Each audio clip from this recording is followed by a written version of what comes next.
നാട്ടിലെ ശുദ്ധമായ കാറ്റും അവിടുത്തെ നല്ലൊരു അന്തരീക്ഷവും ആ പ്രകൃതി രമണീയതയും ഏട്ടന്റെ മനസ്സിന് സമാധാനം തരും.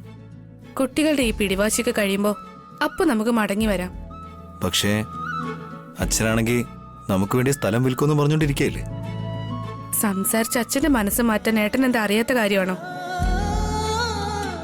നമ്മളിപ്പോ നാട്ടിലേക്ക് പോകുന്നത് കുട്ടികളുടെ ഹോളിഡേയ്സ് സന്തോഷമായിട്ട് ചെലവഴിക്കാനാ, പണത്തിന് വേണ്ടിയൊന്നും അല്ല. ഇത് ഏട്ടനൊന്ന് മനസ്സിൽ വെച്ചിരുന്നാ മാത്രം മതി. പോയി ലഗേജൊക്കെ എടുത്തു വെക്ക്, നമുക്ക് പെട്ടെന്ന് തന്നെ പോവാം. നാട്ടിലേക്ക് ഏട്ടൻ ഉറപ്പായിട്ടും വരുന്നുണ്ടല്ലോ അല്ലേ?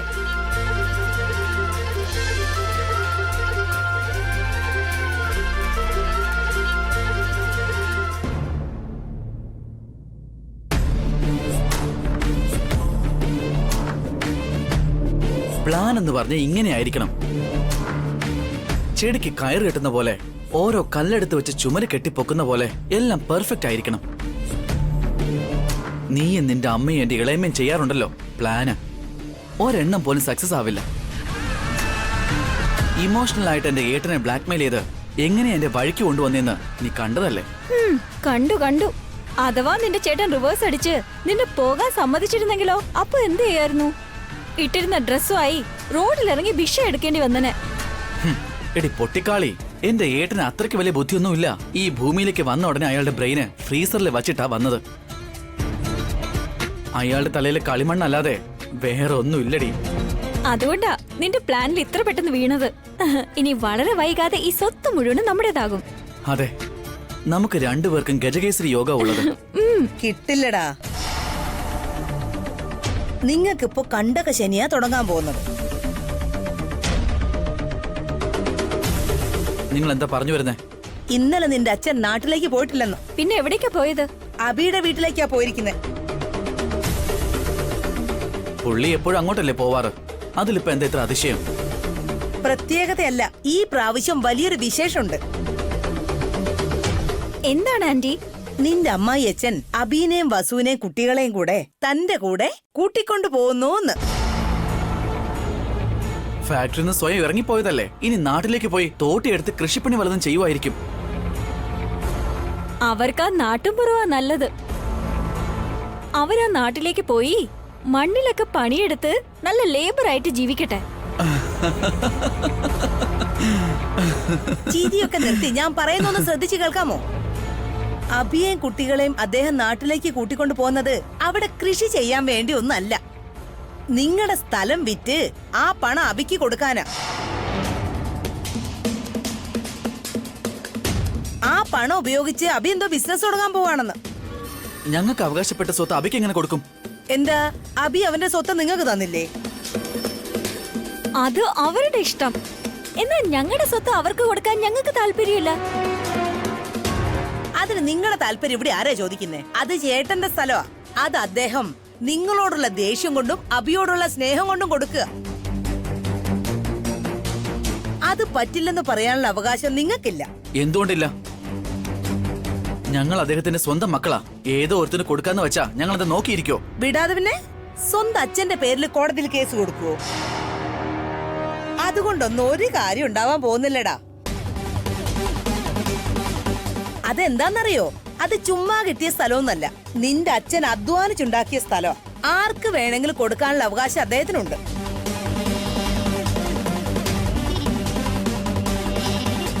ഇനി എന്ത് ചെയ്യണം അഖിൽ?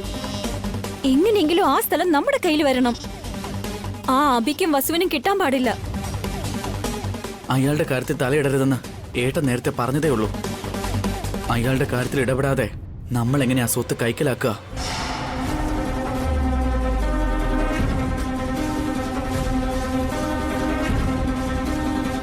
യെസ്, അങ്ങനെ ചെയ്ത ആ സ്വത്ത് നമ്മുടെ കയ്യിൽ തന്നെ വരും. Wait and watch.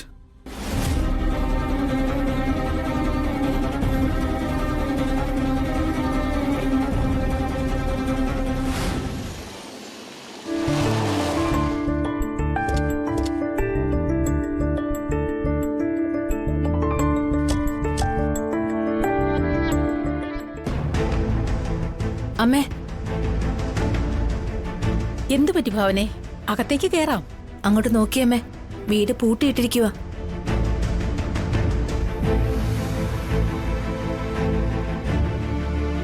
വീടെന്താ പൂട്ടിക്കിടക്കുന്നേ? അബിയും വസുവും കുട്ടികളും ഒക്കെ എവിടെ പോയി?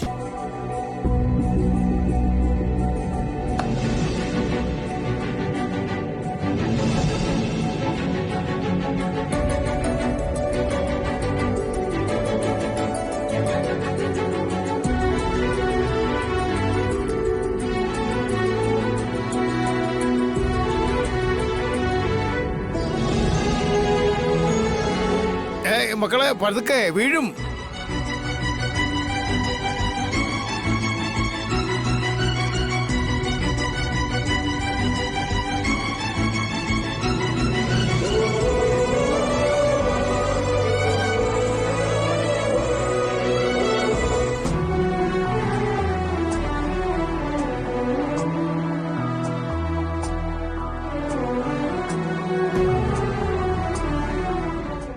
എന്തു പറ്റിയേട്ടാ?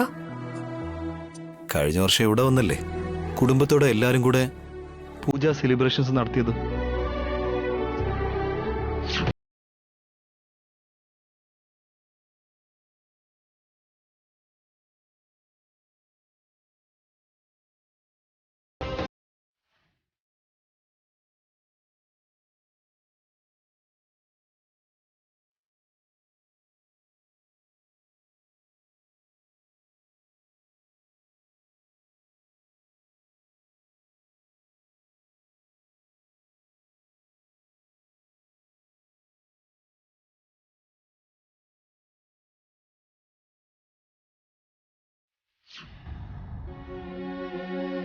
അപ്പൊ എല്ലാവർക്കും വളരെ സന്തോഷമായിരുന്നു.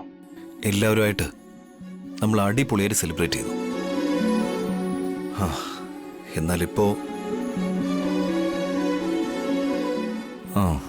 വീണ്ടും ആ ദിവസങ്ങളൊക്കെ വരില്ലേ? ഏട്ടൻ, ഏട്ടത്തി, അഖിൽ, കാർത്തിക, അമ്മ, കുട്ടികൾ എല്ലാരും കൂടെ ചേർന്ന് സന്തോഷമായി കഴിഞ്ഞ ആ ദിവസങ്ങൾ വരുമോ? എല്ലാരും ചേർന്നിരിക്കുമ്പോ ആ സന്തോഷത്തിന് തന്നെ ഒരു പ്രത്യേകതയുണ്ട്. ഓരോരുത്തരും പരസ്പരം സഹായിച്ച് സുഖദുഃഖങ്ങളെല്ലാം ചേർന്ന് പങ്കുവെച്ച് എല്ലാവരും ഒന്നായി കഴിഞ്ഞാൽ അതിൽ കൂടുതൽ എന്താ വേണ്ടത്? എന്നാണെങ്കിലും എന്റെ ആഗ്രഹം നിറവേറ്റണം വസുന്ധര. അതെന്റെ സ്വപ്നമാണ്. വീണ്ടും എല്ലാവരും ഒന്നുചേരുന്നതാണ് എന്റെ ലക്ഷ്യം.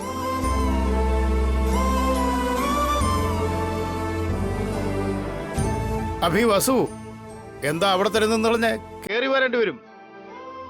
വരൂ.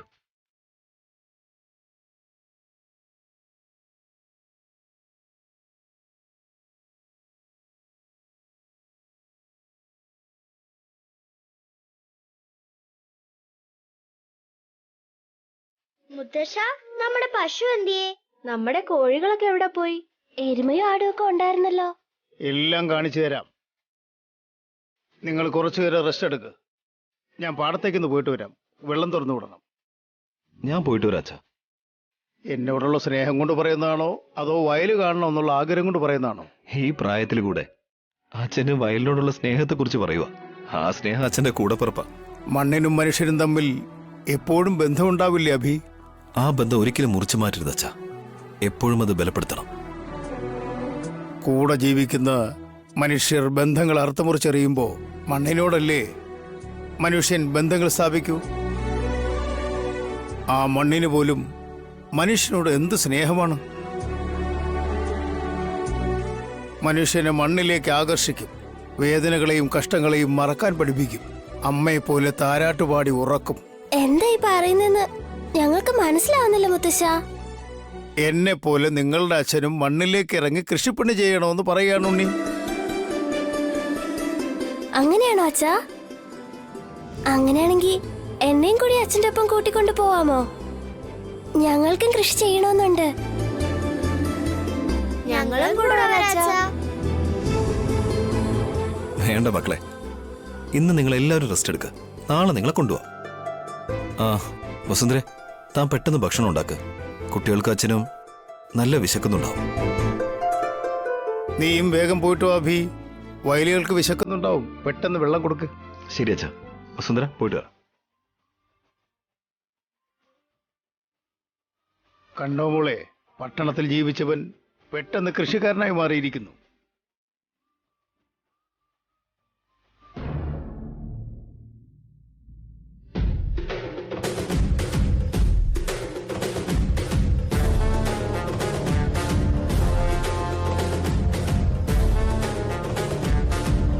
നീ എന്താ ഗിരി പറയുന്നേ? അച്ഛൻ അവിടെ, അമ്മ ഇവിടെ, രണ്ടുപേരും ഇങ്ങനെ മാറി താമസിക്കുന്നത് എനിക്ക് സഹിക്കാൻ പറ്റുന്നില്ല. ഈ പ്രായത്തിൽ അവരെ തമ്മിൽ പിരിക്കുന്നത് പാപം കിട്ടും. അതിനിപ്പോ എന്ത് ചെയ്യാന്നാ? അമ്മയെ നാട്ടിലേക്ക് അയക്കണമെന്നാണോ? ഈ ഭാസ്കരേട്ടൻ എന്താ ഒരു ബുദ്ധിയില്ലാത്ത ആന്റി? അതുകൊണ്ടല്ലേ നിങ്ങളുടെ ഇഷ്ടത്തിനൊത്ത് അവൻ ആടുന്നേ. അമ്മയെ നാട്ടിൽ കൊണ്ടുവന്ന് ആക്കല്ല ഏട്ടാ വേണ്ടത്. അച്ഛനെ നമുക്ക് ഇങ്ങോട്ട് കൂട്ടിക്കൊണ്ടുവരാം. അതിന് ഇങ്ങോട്ട് വരാൻ അച്ഛന്റെ സമ്മതമല്ലല്ലോ. അച്ഛന്റെ കാല് പിടിച്ചാണെങ്കിൽ ഇങ്ങോട്ട് കൊണ്ടുവരണം. നാട്ടിലെ അച്ഛന്റെ മനസ്സമാധാനം കിട്ടത്തുള്ളൂടാ. ഇപ്പൊ വയലുള്ളതുകൊണ്ടല്ലേ അവിടെ കൃഷി ചെയ്യുന്നത്. നാളെ അത് വിറ്റ് കഴിഞ്ഞാൽ പിന്നെ അച്ഛൻ എങ്ങനെ അവിടെ നിൽക്കുന്നാ? നാട്ടിലെ സ്ഥലം വിൽക്കണമെന്നാണോ പറയുന്നേ? എന്താ ഏട്ടാ ഇത്?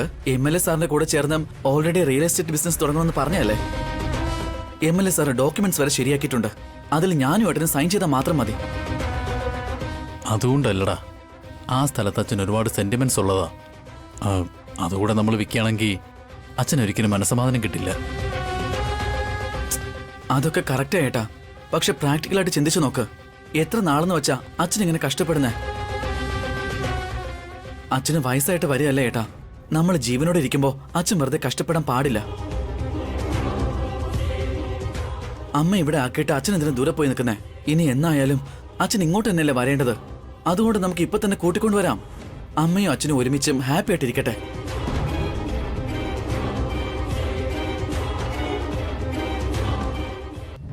അതും അല്ല ഏട്ടാ, ഫാക്ടറിയിൽ നമ്മൾ വിചാരിച്ച പോലെ അത്ര പ്രോഫിറ്റ് ഒന്നുമില്ല. അക്കാര്യം ഏട്ടനും അറിയാവുന്നതല്ലേ. വർക്കേഴ്സിന് കൊടുക്കേണ്ട സാലറി, മെഷീനറി മെയിൻ്റനൻസിനുള്ള കാശ്, അതെല്ലാം പോയിട്ട് എന്ത് ലാഭമുള്ളത്? നമ്മുടെ ഭാഗ്യത്തിനാ ആ MLA സാർ ഒരു ഓഫർ തന്നത്. നമ്മൾ റിയൽ എസ്റ്റേറ്റ് ബിസിനസ്സിൽ ഇൻവെസ്റ്റ് ചെയ്ത് കഴിഞ്ഞാൽ നമുക്ക് തന്നെ ഏട്ട ലാഭം. എത്രയും പെട്ടെന്ന് നമ്മൾ ടോപ്പ് ലെവലിലെത്തും. ഒന്ന് ആലോചിച്ചു നോക്ക്. അമ്മയും അച്ഛനും ഒരുമിച്ചുണ്ടാവും. നമ്മൾ ഇനിയും കോടീശ്വരന്മാരാവും.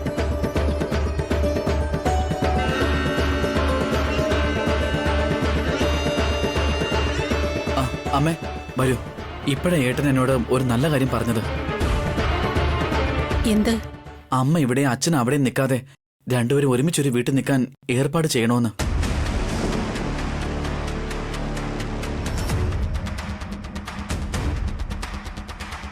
പെട്ടെന്ന് എന്താ ഇവർക്ക് ഇങ്ങനൊരു നല്ല കാര്യം ചെയ്യാൻ തോന്നുന്നത്? നല്ല ഐഡിയ അല്ലേ അമ്മേ? നിങ്ങൾ ഒരുമിച്ച് ഈ വീട്ടിലുണ്ടായ ഇവിടെ നല്ല ഹാപ്പി ആയിരിക്കും. നിന്റെ അച്ഛൻ ഇവിടെ ഹാപ്പി ആയിട്ട് കഴിയാൻ പറ്റില്ല. അദ്ദേഹം ഇങ്ങോട്ട് വരിക പോലും ഇല്ല. അച്ഛനെ സമ്മതിപ്പിക്കാന്നുള്ളത് ഞങ്ങളുടെ ഉത്തരവാദിത്വമാ. അച്ഛനെ ഇങ്ങോട്ട് കൂട്ടിക്കൊണ്ടുവരുന്നത് അമ്മയ്ക്ക് ഇഷ്ടമാണോ അല്ലയോ? ആദ്യമായി രണ്ടുപേരും ചേർന്ന് നല്ല ഒരു തീരുമാനം എടുക്കുമ്പോ ഞാൻ എങ്ങനെയാടാ വേണ്ടെന്ന് പറയുക? ഏട്ടത്തി എന്താ പറയുന്നേ? ഈ ഐഡിയ ശരിക്കും നിന്റെ ഏട്ടന് തന്നെയാണോ വന്നത്? എന്താ അങ്ങനെ? ഞാനിതൊന്നും ആലോചിക്കില്ലെന്നാണോ നീ പറയുന്നേ? അതോ എനിക്ക് എന്റെ അച്ഛന്റെ അമ്മയുടെ കാര്യത്തിൽ ശ്രദ്ധയില്ലെന്നോ? ഏട്ടൻ സ്നേഹത്തോടെ ചെയ്യുന്ന കാര്യമാണെങ്കിൽ ഞാൻ എന്തിനാ അത് വേണ്ടെന്ന് പറയുന്നത്? അപ്പൊ ഞങ്ങൾ ഇപ്പൊ തന്നെ പോയി അച്ഛനെ കൂട്ടിക്കൊണ്ടുവരാം. അതത്ര ഈസി ഒന്നുമല്ല. അതൊക്കെ ഈസി ഏടത്തി. നമുക്ക് എല്ലാവർക്കും കൂടി നാട്ടിലേക്ക് പോവാം. എന്നിട്ട് ഒരാഴ്ച അവിടെ തങ്ങുകയും ചെയ്യാം. എന്നിട്ട് അച്ഛനെ സമ്മതിപ്പിക്കാം.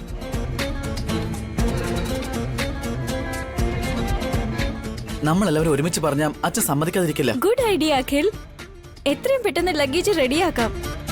ഞാൻ നേരത്തെ എല്ലാം തന്നെ പാക്ക് ചെയ്ത് വെച്ചിരിക്കുക. ഇങ്ങനത്തെ കാര്യങ്ങളില് ഇളയം എപ്പോഴും മുന്നിൽ തന്നെയല്ലേ? എന്താടാ, എന്റെ ഏട്ടനോട് ഏട്ടത്തിയോടും എനിക്ക് ഇഷ്ടമല്ലെന്നാണോ പറയുന്നേ? അവർ ഒരുമിച്ചിരിക്കണമെന്ന് ആഗ്രഹിക്കുന്നവരിൽ ഞാനാടാ ഫസ്റ്റ്. നമ്മുടെ ലഗേജും പാക്ക് ചെയ്യ ഭാവനെ. ഇന്ന് തന്നെ നാട്ടിലേക്ക് പോവാം.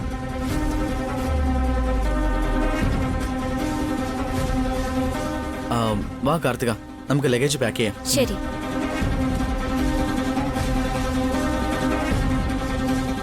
എന്താ അമ്മ ഇത്? ഇവര് വീണ്ടും എന്തെങ്കിലും പുതിയ പ്ലാൻ കണ്ടുപിടിച്ച് വെച്ചേക്കാണോ? പെട്ടെന്ന് എന്താ ഇവർക്ക് ഇങ്ങനൊരു നല്ല കാര്യം ചെയ്യാൻ തോന്നുന്നേ? അതാ എനിക്ക് സംശയം തോന്നുന്നത് ഭാവനെ. ഞങ്ങള് രണ്ടുപേരെയും ഇവരെ ചേർത്ത് വയ്ക്കുന്നതില് ഞാൻ സന്തോഷിക്കണോ, അതോ അദ്ദേഹത്തെ ഇങ്ങോട്ട് കൂട്ടിക്കൊണ്ടുവരുന്നതില് ഇവർക്ക് എന്തെങ്കിലും ഉദ്ദേശം ഉണ്ടോ എന്നോർത്ത് വിഷമിക്കണോ എന്നൊന്നും മനസ്സിലാവുന്നില്ല. ആദ്യം നമുക്ക് നാട്ടിലേക്ക് പോവാമേ. അവിടെ പോകുമ്പോ എല്ലാം മനസ്സിലാവും.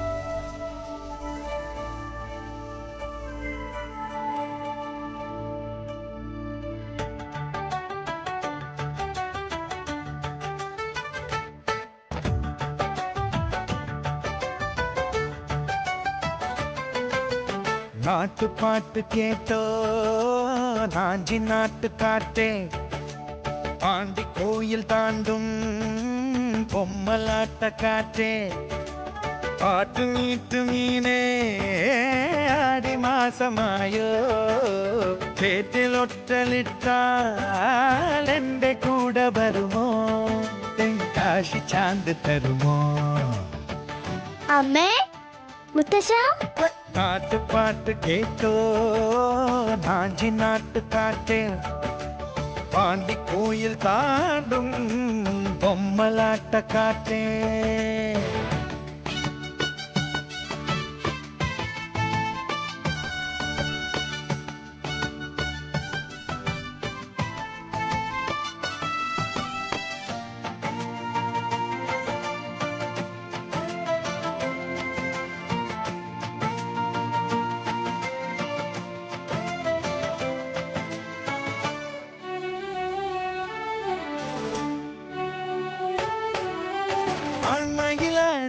അണിവയൽ പാടി രാവോരം ആഴം പൂവേ തകരം പൂവേ താലോളം കാവടിയാടി കുടമണിച്ചൂടി നെയ്യാരം മേളമുറുമ്പി താളമുറുമ്പി തെയ്യാരം ശിവകാമിക്കിനാവേ കുയിൽ കൂകും നിലാവേ കരിങ്കണ്ണകിയൂവേ എന്ത് ഗെറ്റപ്പാണ് ചെയ്ത്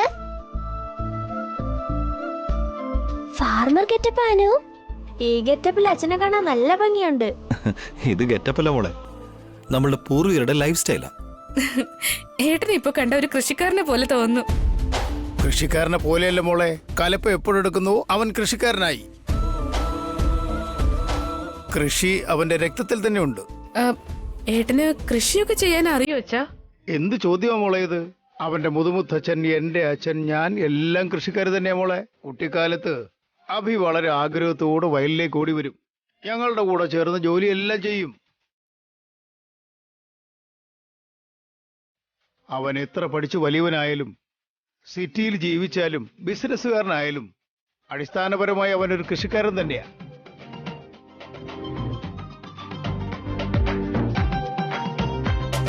അപ്പോ മുത്തശ്ശൻ അച്ഛന് കൃഷിപ്പണി പറഞ്ഞു കൊടുത്തിട്ടുണ്ടായിരുന്നോ മുത്തശ്ശ?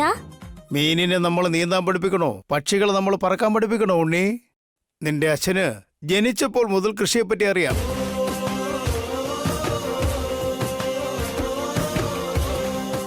ഈ കാര്യം എന്താ ഏട്ടൻ എന്നോട് പറയാതിരുന്നേ? ഇതുവരെ അതിന്റെ ആവശ്യം വന്നില്ലല്ലോ. ആ ശരി, എന്നാ ഞാൻ വയലിൽ പോയിട്ട് വരാം. ആ ഉച്ചയ്ക്ക് ഊണിന് വീട്ടിലേക്ക് വരുമല്ലോ അല്ലേ? അഭി പോണത് ഓഫീസിലേക്കല്ല മോളെ, കൃഷി സ്ഥലത്തേക്കാ. അച്ഛൻ്റെ കൂടെ ഞങ്ങളും വരട്ടെ അച്ഛാ? വേണ്ട മക്കളെ, നല്ല വെയിലുണ്ട്. അതൊന്നും സാരമില്ല അച്ഛാ, ഞങ്ങളും വരാം. എപ്പോഴും നിഴലിൽ കഴിഞ്ഞവര് ഒറ്റയടിക്ക് വെയിലത്തോട്ട് വന്നാൽ ഡീഹൈഡ്രേഷൻ ഉണ്ടാവും, സൺസ്ട്രോക്ക് വരാനും സാധ്യതയുണ്ട്. അതുകൊണ്ട് വേണ്ട. ഓക്കെ അച്ഛാ, പക്ഷെ വൈകിട്ട് ജോലി കഴിഞ്ഞ് വരുമ്പോ ഞങ്ങൾക്ക് എന്തെങ്കിലും വാങ്ങിക്കൊണ്ട് വരണം. ഓക്കെ ഉണ്ണി, കപ്പലണ്ടി, പേരത്തമ്പഴം, നെല്ലിക്ക, മരിച്ചീനി എല്ലാം ഞാൻ കൊണ്ടുവരാം. നമ്മുടെ വയലിന്റെ അടുത്ത് അതെല്ലാം ഉണ്ട്. അതൊക്കെ എന്ത് ഫ്രൂട്ട്സ് അച്ഛാ? ഞങ്ങള് കേട്ടിട്ടേ ഇല്ലല്ലോ.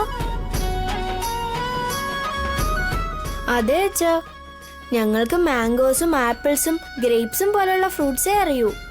പക്ഷേ അച്ഛൻ പറയുന്ന ഫ്രൂട്ട്സ് ഒന്നും അറിയില്ല. അതെല്ലാം ഗ്രാമത്തിലെ പഴങ്ങളാണ് മക്കളെ. അതിലെല്ലാം വൈറ്റമിൻസ്, കാലറീസ്, പ്രോട്ടീൻസ് എല്ലാം ഉണ്ട്. അതുമാത്രമല്ല നല്ല ടേസ്റ്റും ഉണ്ടാവും. സിറ്റിയിൽ ജനിച്ചു വളർന്ന മക്കള് അവർക്ക് ഗ്രാമത്തിലെ ജീവിതം വളരെ അകലെയാണ് അഭി. എന്ത് ചെയ്യാനാ, കാലം അങ്ങനെ ആയിപ്പോയി. ഇപ്പൊ ഇങ്ങോട്ട് വന്നതല്ലേ ഉള്ളൂ അച്ഛാ. പതിയെല്ലാം പഠിച്ചോളും. എന്നാ ഞാൻ പോയിട്ട് വരാം അച്ഛാ. ശരി അഭി. ഏട്ടാ, ഞാൻ ലഞ്ച് അങ്ങോട്ട് കൊണ്ടുവരട്ടെ ഉച്ചയ്ക്ക്? ഓക്കെ.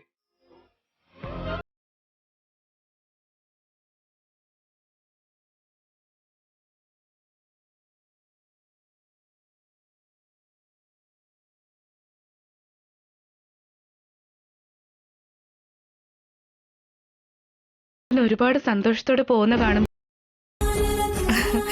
ഇവിടെ തന്നെ സ്ഥിരമായിട്ട് താമസിക്കാൻ തോന്നുന്നു അച്ഛാ. താമസിക്കാമല്ലോ മോളെ. സിറ്റിയിലെ വീട്ടിൽ താമസിക്കുമ്പോ അവിടുത്തെ മനുഷ്യരുടെ ദുശീലങ്ങളിൽ നിന്നും ദൂരെ മാറി ഇവിടെ താമസിക്കാം മോളെ. സന്തോഷമായി ജീവിക്കാം. ഇവിടെ അടുത്തുള്ള ടൗണിൽ തന്നെ സ്കൂളും ഉണ്ട്. കുട്ടികളുടെ പഠിപ്പിന് ഒരു പ്രശ്നവും ഉണ്ടാവില്ല. പക്ഷേ ഏട്ടൻ എന്ത് പറയുമോ എന്തോ. നീ പറഞ്ഞാൽ അവൻ എതിർത്ത് പറയുമോ മോളെ? സമ്മതിപ്പിക്കാം അച്ഛാ.